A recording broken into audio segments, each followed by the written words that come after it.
Baiklah teman-teman, di video kali ini saya akan menjelaskan tentang asnaf zakat. Jadi asnaf zakat itu adalah orang-orang yang berhak menerima zakat gitu ya. Asnaf itu artinya orang-orang yang berhak menerima zakat. Ada 8 golongan. Yang pertama itu fakir. Fakir ialah golongan yang hampir tidak memiliki apa-apa, atau mungkin bahkan tidak memiliki apa-apa ya, sehingga tidak mampu memenuhi kebutuhan pokok hidupnya. Itu fakir. Contohnya itu seorang pengemis atau gelandangan yang bertahan hidup hanya dari belas kasihan orang lain gitu. Mereka kan ya udah nggak memiliki apa-apa gitu kan, terus nggak punya penghasilan juga gitu. Itu fakir gitu. Selanjutnya miskin. Miskin adalah mereka yang memiliki harta namun tidak cukup untuk memenuhi kebutuhan untuk hidupnya. Gitu kan. Contohnya itu ya orang ini punya rumah nih gitu kan. Tapi penghasilannya itu ya dalam pekerjaannya itu gitu ya cuma bisa buat makan sekarang gitu, atau mungkin cuma paling lama 1 minggu atau 2 minggu gitu kan. Tapi kebutuhan pokoknya itu tidak terpenuhi, tetap kurang. Itu yang disebut miskin. Selanjutnya itu amil. Amil itu apa sih? Siapa sih amil itu?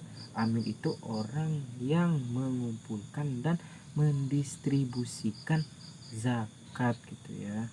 Contohnya yaitu panitia penerima zakat, itu amil namanya gitu ya. Lalu selanjutnya mu'alaf. Mu'alaf itu apa? Mu'alaf itu orang yang baru memasuki agama Islam, lalu mereka itu butuh bantuan gitu kan. Untuk apa? Untuk menguatkan dirinya dalam bertauhid gitu kan, dalam beragama gitu, supaya keimanannya kuat gitu. Contohnya ya orang non muslim, dia itu kan orang non muslim yang membutuhkan zakat itu kan, itu disebut mu'alaf ya. Mu'alaf itu orang non muslim yang baru masuk Islam, itu namanya mu'alaf gitu ya teman-teman. Selanjutnya hamba sahaya. Nah, hamba sahaya itu apa sih? Hamba sahaya itu adalah seorang budak ya, seorang budak gitu kan.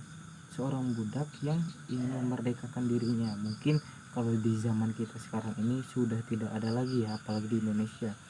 Insya Allah sudah tidak ada yang namanya hamba sahaya perbudakan gitu ya. Bahkan dikatakan, katanya saya pernah mendengar cerita bahwasanya hamba sahaya itu disamakan dengan setengah manusia setengah hewan itu, saking hinanya hamba sahaya. Maka dari itu orang-orang hamba sahaya mereka berhak menerima zakat gitu ya. Lalu selanjutnya ghorim. Ghorim itu siapa? Ghorim itu orang yang berhutang. Berhutang itu untuk apa? Berhutang itu untuk ya dia untuk bertahan hidup gitu ya. Nah, untuk kebutuhan hidupnya, untuk mempertahankan jiwanya gitu. Ghorim itu kalau orang yang minjem uang, yang ngutang buat beli apa yang dia mau, buat beli baju, sepatu segala macam, itu mah bukan ghorim namanya ya. Nah, jadi itu teman-teman itu ya. Contohnya apa sih ghorim itu? Misalkan orang yang dia ini hutang, si A ngutang kepada si B yang orang yang lebih punya itu, karena untuk beli beras misalkan, untuk beli pupuk anaknya gitu lah ya. Itu ghorim. Fisabilillah. Fisabilillah itu apa? Nah, ini selanjutnya fisabilillah. Fisabilillah itu orang yang berjuang di jalan Allah, orang yang berjihad di jalan Allah untuk menegakkan tauhid gitu lah. Contohnya apa? Misalkan ada satu orang pemuda, dia itu bepergian gitu ya. Dia itu bepergian bukan untuk jalan-jalan gitu, tapi untuk menimba ilmu gitu, untuk memperkuat agamanya gitu. Nah, maka dia itu adalah orang yang berada di jalan Allah. Intinya fisabilillah itu orang yang berada di jalan Allah gitu ya teman-teman. Selanjutnya Ibnu Sabil. Nah, Ibnu Sabil itu apa? Ibnu Sabil itu mungkin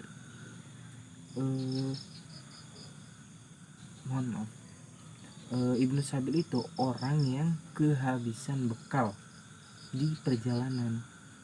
Ya kan, kayak sedikit kayak fisabilillah ya, cuma fisabilillah orang yang berjuang dengan Allah tadi. Kalau Ibnu Sabil dia itu orang yang kehabisan bekal gitu kan.